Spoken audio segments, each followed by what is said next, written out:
말씀 보겠습니다. 고린도전서 3장 16절에서 18절까지입니다.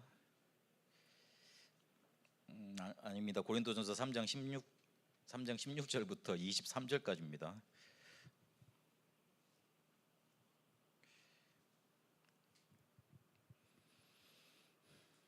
고린도전서 3장 16절에서 23절까지 우리 같이 한 목소리로 읽도록 하겠습니다.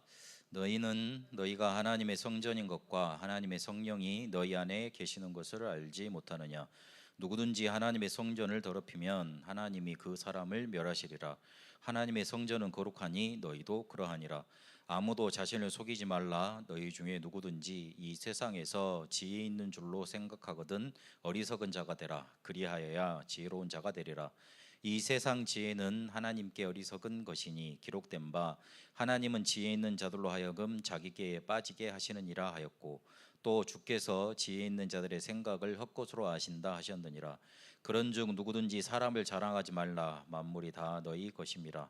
바울이 아볼로나 게바나 세계나 생명이나 사막이나 지금 것이나 장래 것이나 다 너희의 것이요 너희는 그리스도의 것이요 그리스도는 하나님의 것이니라. 아멘.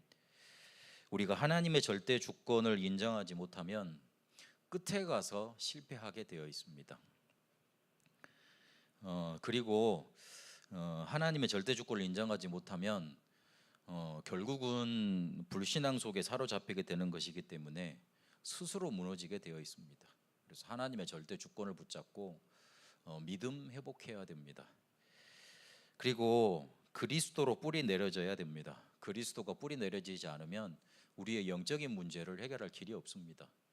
영적인 문제에 대해서 이렇게 쉽게 생각하고, 어떤 사람은 오늘 봤던 것처럼 스스로 지혜롭게 여기면서 이 영적인 문제 많은 사람들 그렇게 비난하고 그리고 아이고 수준 낮다고 그렇게 평가하기도 합니다. 근데 영적인 문제를 많이 못 당해봐서 그렇습니다. 영적인 문제가 해결될 수 있는 길을 하나님이 우리에게 주셨는데 그게 바로 그리스도입니다. 그리스도 한 번 듣고 해결되면 좋겠습니다만은 이게 우리 속에 뿌리 내려져야 됩니다. 우리 안에 찾아온 영적인 문제가 쉽게 찾아와 있는 게 아닙니다. 우리의 상처와 연결되어 있고 우리의 환경과 연결되어 있고 우리의 인격 사상 굉장히 많이 연결되어 있습니다. 그래서 이걸 뒤집어 볼 수 있어야 됩니다. 근데 이거를 대부분 다 놓치고 삽니다. 그리스도로 뿌리 내리지 못하니까 결국은 영적인 문제에 갇혀서 아무 일도 안 되게 되어 있습니다. 교인들 중에 내가 첫사랑을 잃어버렸다, 예전에는 너무 좋았는데 지금은 안 좋다, 이제 많이 그러는데 그러면 예전에는 그리스도가 살아계셨는데 지금은 안 살아계시다는 거잖아요. 그런 말이 돼버리잖아요. 그래서 말 잘 쓰셔야 돼요. 첫사랑을 잃어버린 게 아니고 내가 이 그리스도를 쉽게 말하면 계속 누리는 여정 속에 잠기지 못한 겁니다. 갈수록 그리스도가 좋아져야 되고 갈수록 그리스도로 통해서 오는 기쁨이 커져야 되고 그게 정상입니다. 그런데 이거를 뭐가 막고 있냐면 우리의 영적인 문제가 딱 막고 있습니다. 별거 아닌 것 같아요. 근데 이 영적인 문제가 건드려지면 굉장히 막 상처가 드러나기도 하고, 그리고 꼭 핑계 댈 때 보면 사람 핑계 댑니다. 저 사람이 나한테 상처를 줘서 그렇다고. 근데 거짓말하지 말아야 됩니다. 누구 때문이 아니고, 목사님 때문이 아니고, 성도 때문이 아니고 내가 가지고 있는 근본 문제, 영적인 문제가 사람 때문에, 사람 실수 때문에 건드려진 겁니다. 근데 그거를 이렇게 혹시 뭐 교회를 떠나거나 아니면 신앙생활을 포기하거나 할 때 근거를 찾아야 되잖아요. 영적인 문제라고 자꾸 말을 안 해요. 그러면 일단 그렇게 인정하면 굉장한 역사가 일어날 건데 그렇지 않습니다. 그래서 그리스도로 뿌리 내려져야 됩니다. 안 그러면 아무 일도 안 되게 돼 있습니다. 그리스도로 뿌리 안 내려지면. 그리고 성령의 역사가 우리에게 있어야 됩니다. 성령의 역사가 없으면 실제로 우리에게 힘이 없게 돼 있습니다. 우리가 뭔가 생각을 가지고 있어도 힘이 없으면 일이 안 됩니다. 일을 할 수 없고 우리가 사명에 불타지만 사명이 감당이 안 됩니다. 어느 순간에 내가 고갈되는 날이 옵니다. 엘리사가 굉장한 큰 능력을 벌였던 사람인데 자기 힘으로 할 수 없는 공고한 날이 와버렸습니다. 그때 하나님은 엘리야 보고 너 잘못했다, 실수를 뭔가 지적했던 게 아닙니다. 충분히 너 이런 거 잘못했어, 그리고 이러는 거 고쳐, 디테일하게 하나님이 그 능력 있는 선지자한테 말해줄 수 있었습니다. 그런데 하나님이 천사를 보내셔서 먹이시고 힘을 얻게 하셔서 40주 40년 40일 동안 쉼 없이 달려가 호렙산에 이르게 만드십니다. 거기에서 하나님이 세미한 음성으로 알리시는 사명이 있었습니다. 우리는 그걸 받아야 됩니다. 우리가 잘못하고 실수한 건 많지만, 그리고 그것 때문에 사람을 실족해 하기도 하고 혹시 무너지기도 하지만, 원인 분석을 먼저 할 게 아니고 하나님이 주시는 성령의 역사, 성령의 충만함을 먼저 받아야 됩니다. 그래야지만 우리가 깨달은 답이 됩니다. 우리가 붙잡은 사명을 감당할 수 있습니다. 그리고 네 번째 발판인 말씀, 하나님의 말씀으로 붙들어야 됩니다. 그래야지만 하나님이 이끄시는 방향과 맞아지게 돼 있습니다. 한 주간 지금 신앙의 발판을 한 단어씩, 그렇게 한 주제씩 보고 있습니다. 마음속에 담아두시고 여러분의 신앙 발판으로 삼으시고 묵상하는 그런 응답 있게 되시길 바랍니다. 오늘은 신앙의 발판 5번째,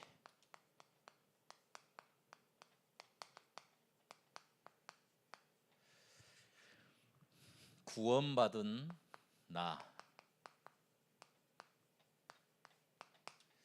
이거를 교회라고 그랬습니다. 하나님의 성전이라고 그랬습니다. 그래서 오늘 이거를 조금 우리 속에, 마음속에 품는 응답이 있어야 되겠습니다. 서론에 조금 우리가 생각해 봐야 될 게,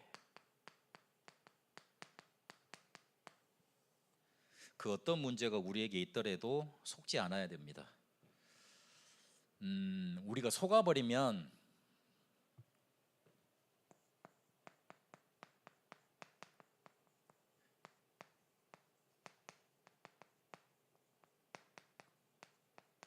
사단에게 완벽한 승리를 갖다 주는 격이 됩니다.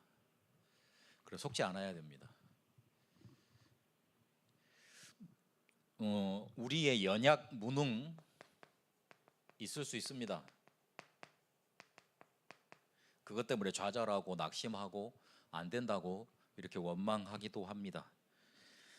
그러나 여기에 속아버리면, 나 자신에 속아버리면 그렇게 자꾸만 만들도록 환경을 조성해가는 사단의 완벽한 승리만 갖다 주게 됩니다. 혹시 우리가 실수할 수 있습니다. 그리고 남한테 상처를 줄 수도 있고, 그리고 뭔가 이렇게 피해를 줄 수도 있습니다. 그러나 그것 때문에 상처받아 버리고 그것 때문에 속아버리면 결국 그렇게 실수하게 만들어서 사람을 낙심케 하는 사단이란 존재만 승리하게 만듭니다. 그리고 이 모든 것들로 인해서 우리 속에 상처 많을 수 있습니다. 그런데 또 이 상처에 속아버리면 그걸 가지고 계속 공격해대는 사단만 승리하게 만듭니다. 그래서 속지 않아야 됩니다.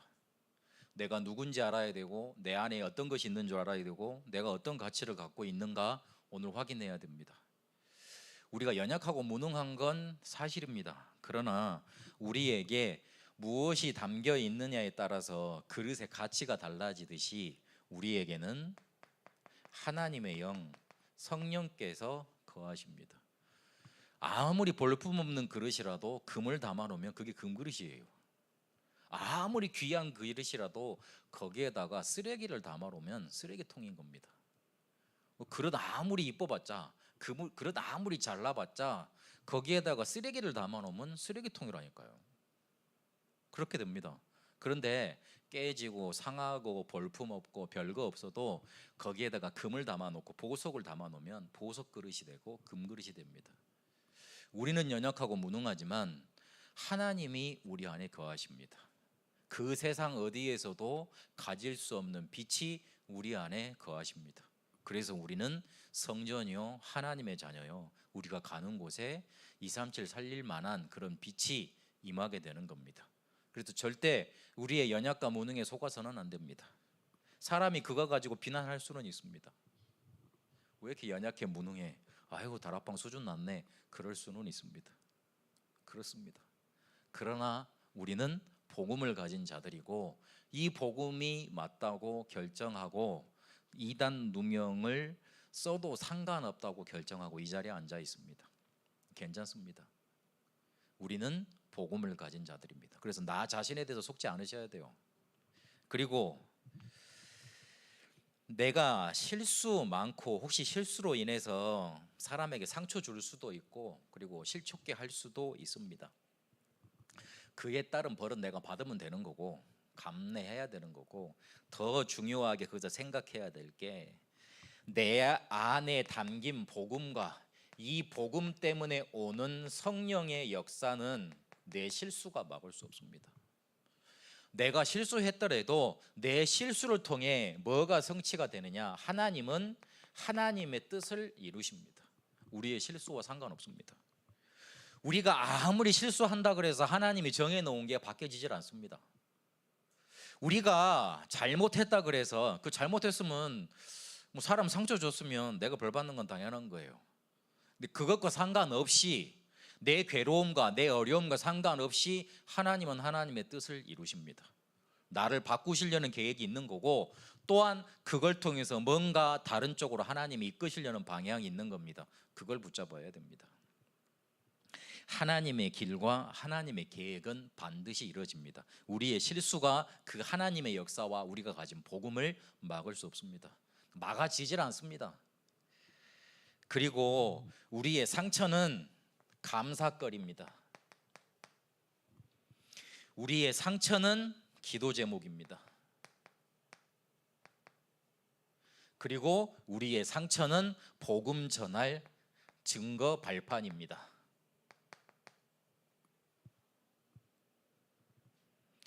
쉽게 말하면 복음으로 이끄는 지름길입니다.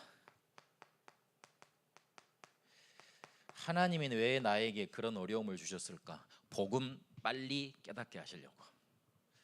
하나님이 나한테 왜 그런 상처를 많이 겪게 하셨을까? 복음으로 하나님이 이끌어 가시려고. 그렇게 우리를 만들어 주시는 겁니다. 상처 하나님이 허락하신 거고 하나님이 그렇게 있도록 쉽게 말해서 만드신 것일지도 모릅니다. 요셉에게 어머니가 쉽게 말하면 있었다면 세계복음화 꿈도 못 꿨을 겁니다. 그냥 편안하게 귀공자로 살다가, 실제로 그 야곱의 실제적인 장자는 요셉이에요. 야곱의 실제적인 장자는 요셉이에요.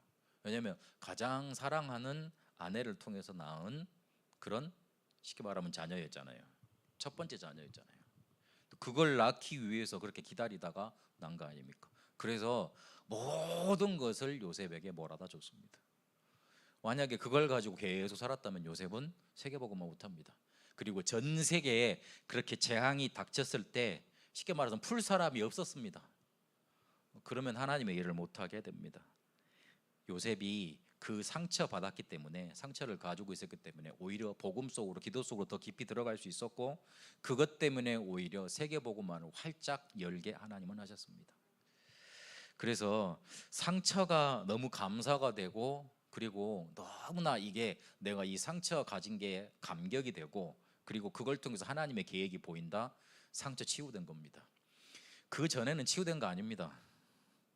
착각 말아야 됩니다.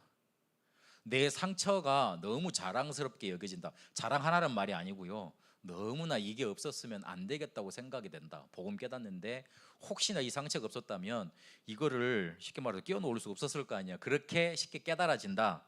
그러면 상처 치유된 겁니다. 그 전까지는 아니에요. 상처 생각하면 아프고 힘들고 어렵고 아니에요. 그리고 그거를 자꾸만 내놔서 이렇게 누가 알아주기를 원하고 아니에요. 결국은 사단이 승리하도록 만들어주는 겁니다. 그래서 절대 속지 마세요. 사람한테도 속지 말고 교회에서 목회자가 그다음에 중직자가 어쨌든지 속지 마세요. 사람이 어떻게 말하든지 속지 마세요. 어떤 실수하든지 거기에 마음을 두지 마세요. 사단만 완벽한 승리를 하게 만듭니다. 저는 분명히 말을 했습니다. 저는 분명히 말을 했습니다. 저는 분명히 하나님의 메시지를 전달했습니다.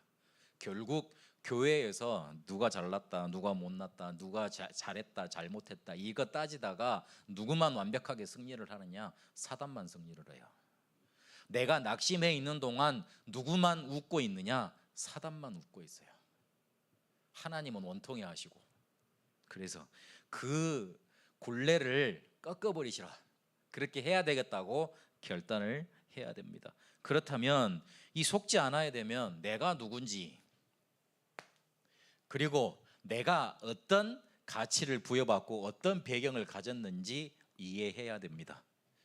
그래서 우리를 보고 오늘 하나님의 성전이라고 그랬습니다. 너희가 하나님의 성전인 것과 하나님의 성령이 너희 안에 계시는 것을 알지 못하느뇨 그랬습니다.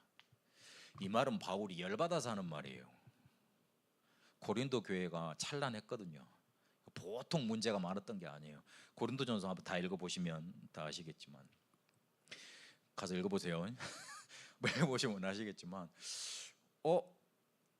이런 것들이 많이 나와요. 서로 패나와서 싸우고, 그 다음에 성적인 타락도 있었고, 그 다음에 그 성찬 있지 않습니까? 그거를 아무개나 먹고, 그 좀 부한 사람은 많이 가져와서 많이 흥청망청 마시고, 없는 사람은 못 와서 그렇고, 그리고 막 서로 간에 성도 간에 다툼이 많아가지고 그걸 가지고 세상 법정에 가고, 꼭 지금 일어나고 있는 문제를 고린도전서 후서에 보면 쫙 기록을 많이 해놨다니까요. 고린도 교회, 고린도 지역 자체가 굉장히 우상 숭배로, 쉽게 말해서 휘황찬란한 그런 도시였습니다. 그 영향을 받아서 아직 때가 덜 벗어서 짓는지도 모르겠는데, 그것 가지고 신앙생활 하니까 바울이 열이 받아가지고, 이놈들아, 네 안에 하나님의 성령이 거하시는지 모르냐? 니들이 하나님의 성전인데 어떻게 그렇게 몸을 더럽게 하니? 그렇게 쉽게 말해서 열받아서 하는 말이에요. 부드러운 말이 아닙니다. 우리가 처음에 들었을 때는 굉장히 그렇구나 깨달아지는 말이잖아요. 근데 전체 문맥상으로 보면 굉장히 쉽게 말해서 막 충격을 딱 주는 말이에요. 회초리 들고 때리는 말이라니까요. 정신 차리라 이거요. 정신 차려야 돼요. 사단이 승리하지 않도록. 지금부터 낙심 금지요. 지금부터 절대 상처 갖고 그거 되씹지 말기, 또 그렇게 결단하셔야 돼요. 사단이 완벽히 승리하는 길이에요. 하나님이 우리 속에 역사하셔야지 사단한테 꺼레를 주면 안 되지 않습니까? 그래서 딱 내가 누군지 오늘 붙잡으시라. 교회를 정의하자면 5가지로 정리할 수 있습니다. 앞으로 누가 교회가 어떤 거냐 이렇게 누가 물어보시거든 이렇게 5가지로 답을 해주세요. 첫 번째, 구원받은 개인, 구원받은 하나님의 자녀가 하나님의 성전이라고 오늘 고린도전서 3장 16절에 말씀하고 있습니다. 구원받은 자가 바로 교회입니다. 요 말을 지금 모든 교산에서 다 쓰고 있습니다. 지금까지 다락방에서 이거를 강조를 했어요. 그걸 듣다 보니까 목사님들이 우리 쉽게 말하면 조직신앙에서 배웠던 건데 그게 부딪혀 온 거예요. 근데 성경적으로 찾아보니까 맞아. 메시지를 들어보니까 맞아. 그래서 그게 대중화가 된 겁니다. 모르고 계셨습니까? 유 목사님 맨날 CBS 이거 들어보면 들을 거 없다 그러잖아요. 근데 가끔 들을 만한 설교가 있거든요. 가끔 들을 만한 설교가 있더라고요. 근데 들어보면 복음 말하잖아요. 난 일단 복음 강조 안 하면 저는 못 듣겠더라고요. 영적인 문제가 많은 사람이라 좀 그래서 못 듣겠더라고요. 안 듣거든요. 혹시 누가 이렇게 기독교 좋은 영상을 나한테 보내주잖아요. 안 듣습니다. 말은 안 하죠. 들어봤자 별거 들을 것도 없고, 예전에는 어디 누군 박사가 나와갖고 철학과 교수인데 그 사람이 시대적인 바울이라네. 그래가지고 메시지를 막 전달해주고 그러더라고요. 붐 일었어요. 그래서 사람들 야 대단하다 야. 그런 식으로 다락방을 그렇게 이해를 했나? 난 딱 그렇게 느껴지더라고요. 그래서 자존심도 상하고 들어봤자 일단 철학적으로 이렇게 성경을 얘기를 하는데 나는 못 알아듣겠고, 일단 내 머리가 나빠가지고 일단 못 알아듣겠고, 그리고 영 내 스타일도 아니고, 그리고 뭐 복음도 아니라서 안 들었는데 어쨌든 듣지도 않습니다만 뭔 이야기다가 대중화됐다고. 그래서 이 교회론이 성경에서 말하는 가장 핵심적인 겁니다.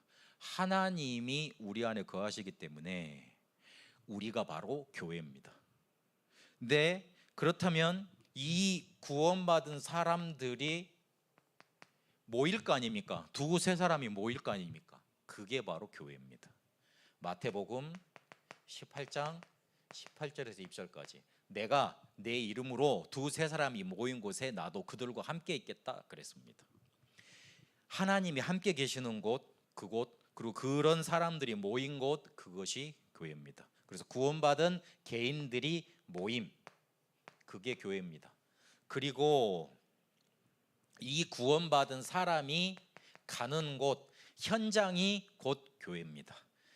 사도행전 18장 1절에서 4절까지 보니까 안식일에 회당을 찾아 들어갔습니다.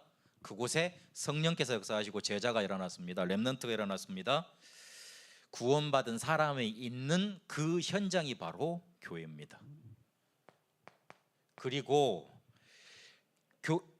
구원받은 사람들이 같이 모여서 예배하기 위한 예배당, 이건 건물이지요. 그게 바로 성경에서 말하는 교회입니다. 사도행전 2장 1절에서 47절까지 마가다락방에 예배하기 위해서, 이 복음 누리기 위해서 사람들이 모여들었습니다. 현장에 모이고, 그리고 교회당에 모이고, 마가다락방에 모이고. 그게 바로 쉽게 말하면 교회입니다. 예전에는 이것만, 예배당만 교회인 줄 알았습니다. 그런데 다락방에서 현장을 강조하면서, 현장 전도를 강조하면서, 현장 전도를 하니까 현장에서 뭐 해야 되잖아요. 말씀 운동을 펼쳐야 되잖아요. 그걸 강조하다 보니까 여기까지 글로 올라갔고, 찾아 올라갔고, 그거를 강조하다 보니까 쉽게 말하면 한국 교회 교회관을 싹 바꿔놓은 거예요. 신학책도 찾아보면 교회론에 대한 책은 별로 안 나와 있어요. 죄송합니다. 잘 모르는 분야를 말씀드려서 잘 안 나와 있어요. 교회에 대해서 어떤 신학자들이 말을 해놨는데, 카톨릭 쪽인가 아니면 저기 성공회 쪽인가, 그쪽 사람들은 쭉 이렇게 누적돼 와 있는 자기들만의 교회론이 있거든요. 그런 정도로만 말을 해놨지, 전도 현장에서 사람들을 실제 살리고 그래서 봤던 교회에 대해서는 말을 못 해놨어요. 그래서 이 굉장한 신학적인 뭔가가 들어있는 말입니다. 그래서 다른 사람한테 교회가 뭐냐 딱 말을 해줄 때 5가지로 답을 해주세요. 그리고 그렇다면 구원받고 우리가 가야 될 곳이 있지 않습니까? 그게 천국입니다. 이 천국도 교회입니다. 우리가 천국 시민권을 가지고 있다 그랬는데 우리가 가야 될 곳입니다. 천국 가면 그 예전에 남편 그다음에 아내 이런 거 없습니다. 예수님이 그랬잖아요. 천국에서는 시집가고 장가가는 게 없다고. 잘 생각을 해보세요. 그 천국에서 시집가고 장가가는 게 있다면 또 다른 지옥이 됩니다.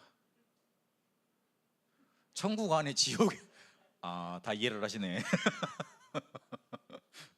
물론 보고 싶은 분들도 계실 거예요. 그런데 없다 그랬습니다.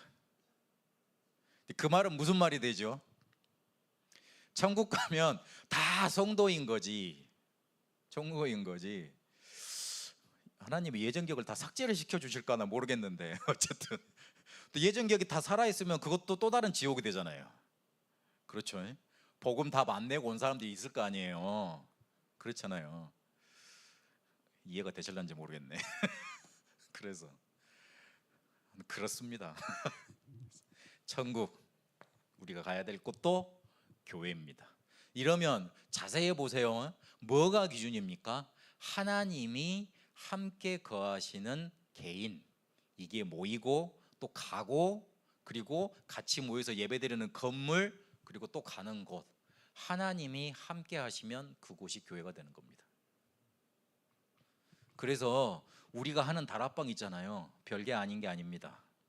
하나님이 함께 하시는, 성령께서 역사하시는 장이 되는 겁니다. 그거 믿고 다락방 가셔야 되고 양육하셔야 되고 사람 만나야 됩니다. 그게 교회입니다. 교회가 이루어지는 곳입니다. 그렇다면 교회를 이렇게 알겠는데, 이러면 나는, 구원받은 나는 어떤 존재가 됐는가 확인해야 되겠습니다. 제일 첫 번째로 신분이 바뀌었습니다. 오늘 고린도전서 3장 16절에 보니까 하나님의 성령이 거하고, 요한복음 1장 12절에 보면 영접하는 자에게 하나님의 자녀가 되는 권세 주시겠다 그랬습니다. 하나님의 은혜로 성령께서 거하시기 때문에 우리가 이 자리에도 있을 수 있고 복음 깨달을 수도 있습니다. 그래서 조금만 성령의 충만받고 은혜 받으면, 사도행전 1장 8절에 보니까 조금만 성령 충만 받으면 하나님이 증인으로 삼겠다고, 땅끝까지 이르러 증인 되게 하겠다고 약속하셨습니다. 조금만 기도하고 조금만 은혜 받으면 돼요. 은혜 받는단 말이 기도를 많이 한다는 말도 되지만 조금만 거짓말 안 해도 돼요.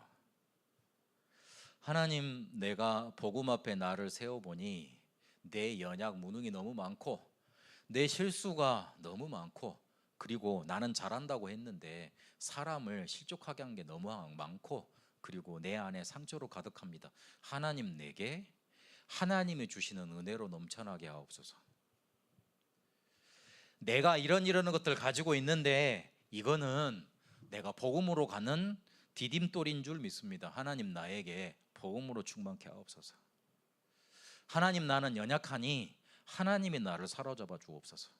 성령 충만 주시지 않으면 하나님의 뜻과 계획도 알 수 없으니 이 시간 나에게 성령 충만 주옵소서. 조금만 진실해지고 조금만 기도하면 돼요. 우리는 그렇게 조금만 기도해도 성령 충만 받고 세상 앞에 증인으로 설 수 있는 신분이 됐습니다.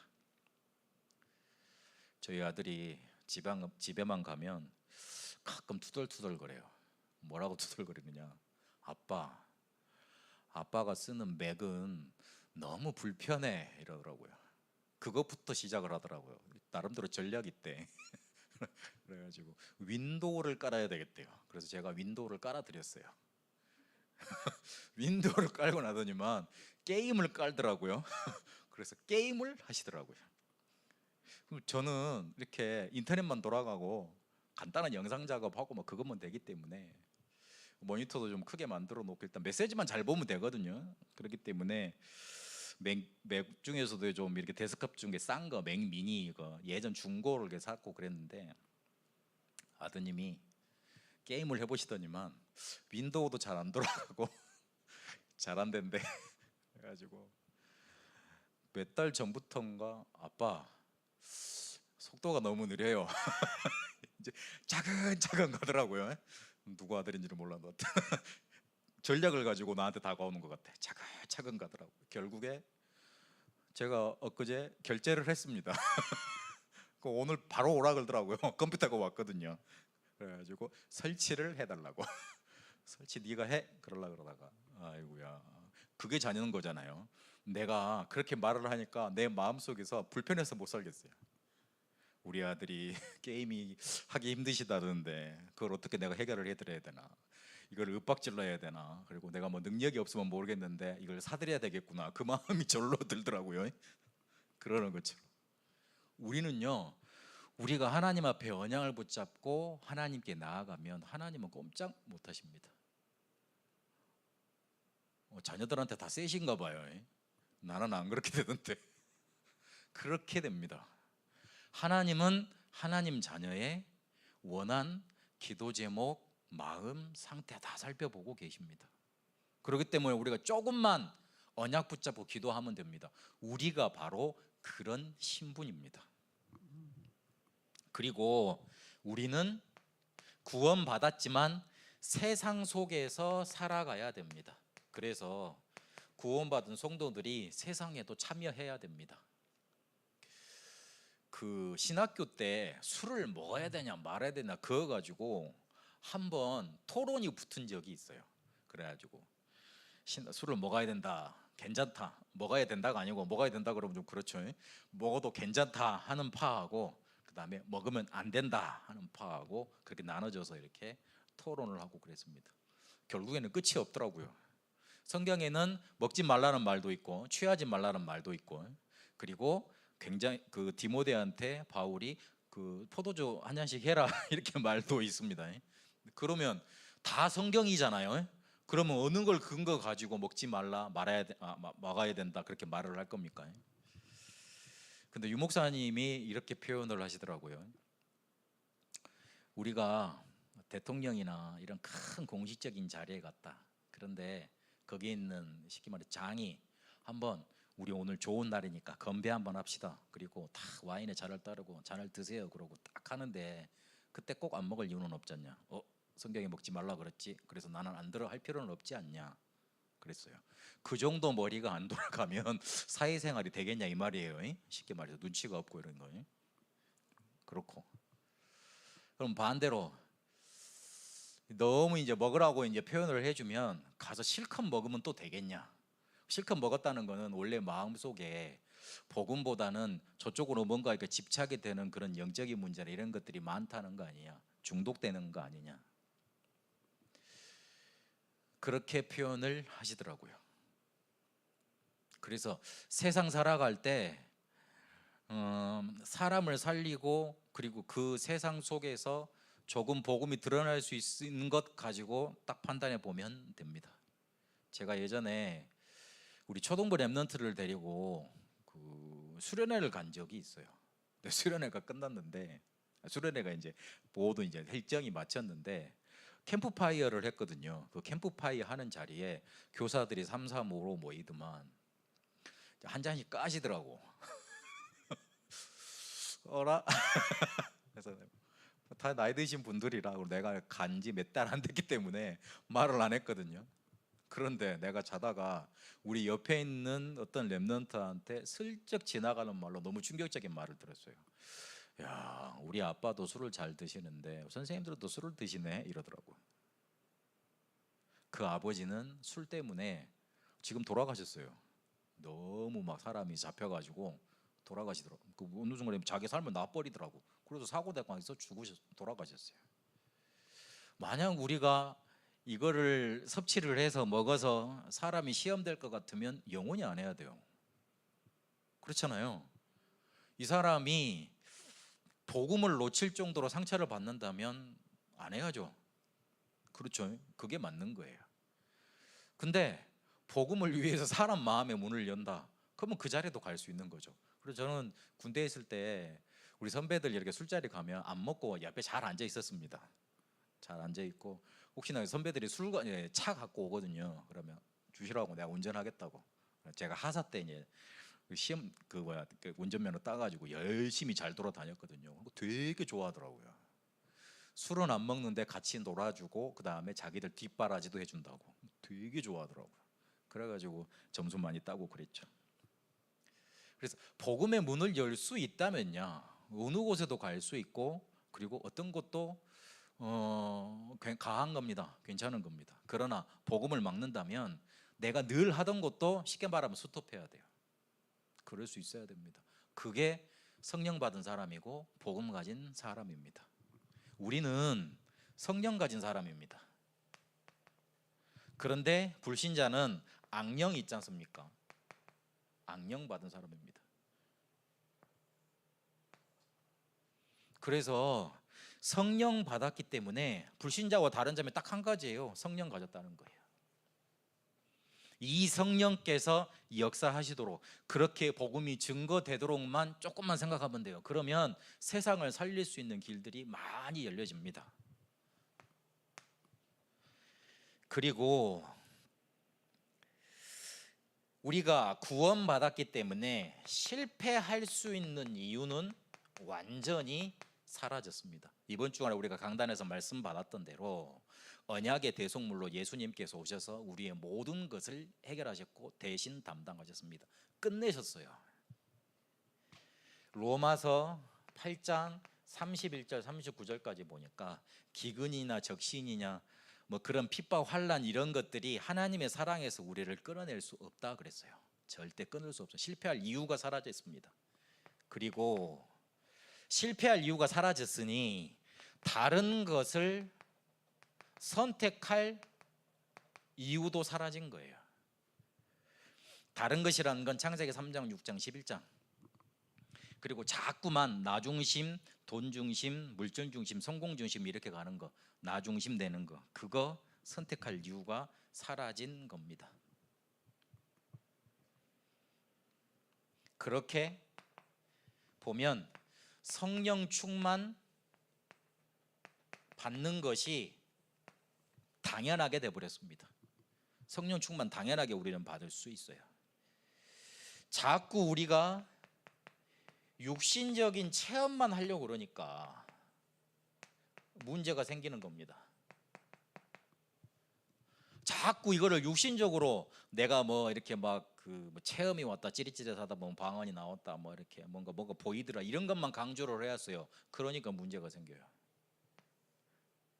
그 성령 충만 받는다고는 집회 모습을 어디 이렇게 불신자 말하면 미디어에서 찍어갔지 않습니까?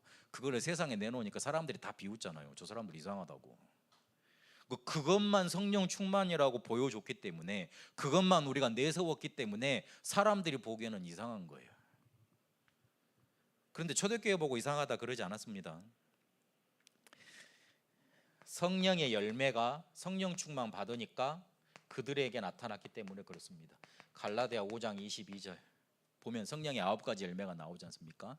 그런데 거기에서 가장 그렇게 9가지 열매가 나타나면 세상 앞에 복음의 증인이 되게 돼 있습니다. 유 목사님 뭐라고까지 표현을 하셨냐면 전도문이 열려지지 않는다면 사람이 살아나지 않는다면 그거는 성령 충만 아니다 그러셨어요. 내가 가만히 있는데도 전도문이 열려지고 사람이 살아나야 그게 성령 충만이다 그랬어요. 왜 그러느냐 성경적인 근거를 찾아보니까 사도행전 2장 9절에서 11절까지 성령 충만 받았는데 그 옆에 누가 있었습니까? 15개국에서 온 산업인들과 유대인들이 그 자리에 있었습니다. 그러니 바로 쉽게 말하면 그들이 알아들을 수 있는 단어로 복음이 증거됐죠. 그게 성령 충만의 성경에서 말하고 있는 증거입니다. 내 마음이 평안하고 그리고 내 마음이 뭔가 확신이 넘치고 그거는 부수적인 것들입니다. 결국은 어디로 연결돼야 되느냐? 성령 충만도 전도하고 연결이 돼야 돼요. 나영아 박사님도 그러시더라고요. 우리가 성령 충만 받을 때 가장 성령 충만 받을 때가 언제냐? 사도행전 2장에 보니까 전도할 때다 그러시더라고요. 그분은 목회를 하시는 분이잖아요. 그런데 저기 보수 신학교 계통에서는 특히 전라도 이쪽에서는 완전 알아주는 신학자입니다. 우리 친구가 합동츠 이렇게 신학교를 나왔는데 자기 아버지가 쉽게 말하면 돌아가실 때 유언을 뭐라고 남겼냐면 저 막내 다락방 2단 됐으니 우리 집안에서 제명시켜라 그러고 유언을 남겨주셨어요. 대단하죠. 그런데 아버지 장례식 때 자기가 이제 가가지고 막 일하고 이러는데 뭐 이제 친척들하고 뭔 이야기가 왔다 갔다 할 거 아닙니까? 그런데 우리 교단에 나영아 박사님이 우리를 신앙으로 지도해주고 계시다는 얘기가 흘러나왔대요. 그러니까 그 광주에 장례식에 참석했던 그 어르신들이 그래 굉장히 좋으신 그런 어르신이 거기에 계시느냐 막 이러면서 보는 눈이 달라졌다 그렇게 말을 하더라고요. 그런 분이 우리가 가장 성령 충만 받을 때는 전도할 때다 그렇게 말을 한 겁니다. 참 성경을 잘 보셨어요. 우리에게 전도 열매가 맺혀지고 전도문이 열린다. 성령 충만 제대로 받은 겁니다. 그런데 우리의 문제는 해결되고 뭔가 일이 다 잘 되고 다 됐는데 전도부만 막힌다? 그거는 성령 충만 제대로 받은 결과가 아니에요. 성령의 열매는 결국 그렇게 우리에게 사랑, 희랑, 화평, 이렇게 오래 참은 양선, 자비, 그리고 절제, 충성 이런 것들이 다 넘쳐나서 결국은 사람 살리는 걸로 가야 됩니다. 그거 아니고는 많이 받으면 뭐 할 거예요? 아닌가요? 아니 많이 받으면 뭐 할 거예요? 내 마음에 기쁨 넘쳐나면 뭐 할 거예요? 나만 즐겁지 다른 사람은 다 지옥인데, 나만 기쁜 거지 다른 사람은 다 지옥인데 나만 혼자 잘 살면 뭐 합니까? 안 그렇습니까? 다른 사람 다 홍수 만났는데 나만 배 타고 다니고 실컷 웃고 다니면 뭐 할 거예요? 필요 없지. 다 같이 살려내야지. 그래서 우리가 정말 성령 충만 받으면 그렇게 연결되어진다. 그런데 더 근본적인 거는 하나님이 그렇게 우리를 구원하셨다. 구원받은 축복이 그런 거다. 조금만 성령 충만 받으면 다른 사람을 살릴 수 있을 정도로 하나님이 증거 주신다. 그렇게 이해를 하셔야 돼요. 성령 충만 받아서 전도해야지 이렇게 붙잡는 게 아니고, 내가 조금만 성령 충만 받으면 사람을 살릴 수 있을 정도로 하나님은 증거 주시고 역사하신다. 그렇게 언약을 붙잡으시면 되고 이해하시면 되겠습니다. 그리고 이렇게 우리의 배경이 달라졌습니다. 배경도 쉽게 말해서 변화가 된 겁니다. 우리는 가는 곳마다 조금만 기도하면 성령께서 역사하시는 그런 배경이 주어졌습니다. 이걸 성경에 뭐라고 그랬냐? 사도행전 1장 4절에 하나님의 나라가 임한다 그랬습니다. 하나님의 나라, 성령 충만 같은 의미라고 말씀을 드렸죠. 우리가 가는 곳마다 하나님의 나라 이루어집니다. 이게 어떻게 이루어집니까? 시편 103편 20절에서 22절까지 보니까 주의 말씀이 선포되는 곳, 그리고 예배하는 곳, 우리가 말씀 붙잡고 기도할 때마다 천군 천사가 파송되고 주의 뜻을 이룬다고 그랬습니다. 우리가 조금만 말씀 붙잡고 가면 히브리서 1장 14절에 보니까 이런 천사들이 동원되는 겁니다. 그렇게 하나님의 응답을 이루고 하나님의 역사를 이루게 됩니다. 그리고 권세 사용할 수 있는 배경이 우리에게 주어져 있습니다. 마태복음 12장 28절 29절까지 보면 너희가 내 이름을 힘입어 귀신을 내어 쫓는 것이면 이미 너희에게 하나님의 나라가 임했다 그랬어요. 맞죠? 임했다 그랬어요. 그리고 그 가서 도둑질 해오려면 그 주인보다는 힘이 있어야 될 거 아니냐, 그렇게 예수님이 말씀을 하셨습니다. 악한 도적의 비유를 말씀하시면서 흑암 세력을 꺾어버려야 된다고, 그런 권세가 너희한테 있다고 그렇게 말씀을 주셨습니다. 마태복음 12장 43절 45절에도 악한 귀신 7 귀신 얘기를 하시면서 그렇게 권세 말씀하셨습니다. 그리고 우리가 가야 될 미래는 천국이라고, 우리가 가야 될 곳은 천국이라고 그렇게 우리의 배경을 바꿔 주셨습니다. 그래서 교회는 하나님이 거하시는 나, 모임, 가는 곳, 내 현장, 그리고 예배하는 교회당, 그리고 내가 가야 될 천국이 바로 교회다. 이렇게 하나님은 나를 교회에 삼으시고 구원시키셨는데 우리에게는 이런 응답을 받을 자격, 신분 주어져 있다. 그런 배경도 우리에게 변화되는 응답이 왔다. 그렇게 붙잡아야 되겠습니다. 결론으로 이제 우리가 이걸 붙잡았는데, 알았는데 먼저 확인해야 될 게 있습니다. 사람들이 대부분 어렵다고 그럽니다. 근데 조금만 더 생각해 보면 초대교회 성도들보다는 어렵지 않아요. 초대교회 성도들보다는 어렵지 않아요. 그 사람들은 히브리서 11장에 보니까 굉장한 어려움을 많이 당했습니다. 다른 사람들이 보기에는 저 사람들 저주받았다, 재앙 받았다 이렇게 할 정도로 굉장히 어려움을 많이 당했습니다. 그런데 우리가 그들보다는 더 좋은 환경 속에 있습니다. 그리고 그들이 당한 것만큼 우리가 당하고 있지 않습니다. 여러분 교회 간다고 누구한테 맞고 그러진 않잖아요. 저는 어릴 때 이게 맞는 걸 많이 봐서 집안에서 집안에 자고 있는데 이거 말하면 또 아버지가 상처받을까 봐 또 우리 아버지가 이건 안 보시겠죠. 자고 있는데 갑자기 일어나셔가지고 막 뛰어 던지면서 엄마 어디냐 그러시더라고. 그래가지고 새벽에 일어났는데 뻔하거든요. 교회가 가 계실 거거든. 그래가지고 우리 동생이랑 동생 깨워가지고 울면서 이렇게 그 철길 주변 교회가 있었어요. 근데 교회 앞에 또 큰 개가 2마리가 있었네. 그래가지고 그거 무서워가지고 옆으로 돌아가서 막 동생 손 꼭 잡고 울면서 엄마 아빠가 빨리 오래 그래가지고 새벽 기도하던 어머니 데리고 오고 그랬거든요. 나는 그거 다 생각나는데 우리 아버지랑 가해자랑 그다음에 우리 동생 기억 못 하더라고요. 희한하대. 그래가지고 그런 시절이 저한테도 있었어요. 가지고 막 그랬는데 어느 순간에 보니까 복음 계속 누리다 보니까 내가 과연 그런 어려움을 겪었었나는 생각까지 그게 상처가 안 돼 있더라고요. 보니까 우리가 은혜를 받았으면 받았지 어려움을 당하지 않았습니다. 그때는 어려운 것 같고 힘든 것 같고 원통하고 분했지만 돌아보면 하나님의 뜻이 포함되어 있었습니다. 그래서 어렵다 조금 생각 달리 해야 됩니다. 하나님은 하나님의 계획을 이루고 계시는 중입니다. 하나님은 하나님의 뜻을 지금 나에게 성취하고 계시는 중입니다. 그렇게 딱 붙잡으면 정확합니다. 그리고 그러면 다 하나님의 계획입니까? 그렇게 할 수 있잖아요.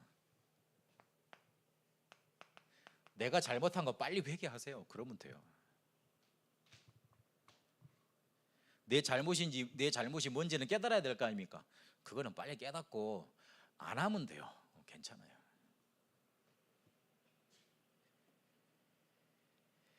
그러면 이거를 확인을 했으면 나한테 문제될 게 없다는 말이잖아요. 나는 구원받았으니까.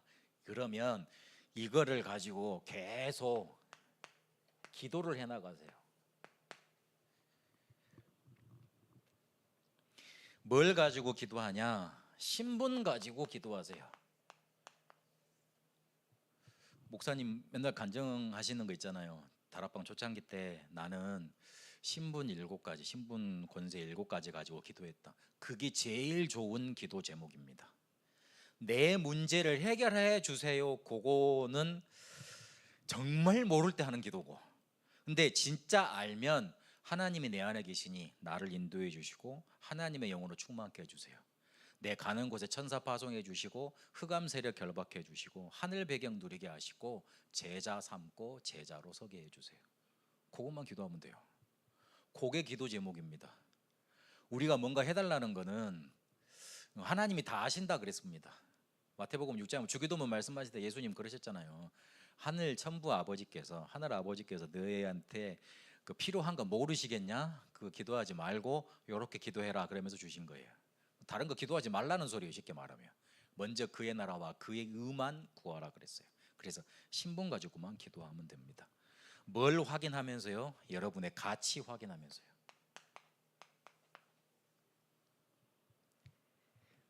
여러분 현장에 사건 만날 때마다 흑암 세력이 무너지고 하나님의 나라 임합니다. 그런 가치입니다. 그런 가치 가진 사람입니다. 절대 그래서 사단을 승리케 하는 그곳에 빠지지 마세요. 그리고 가는 곳마다 권세 사용하는 사명 가지세요.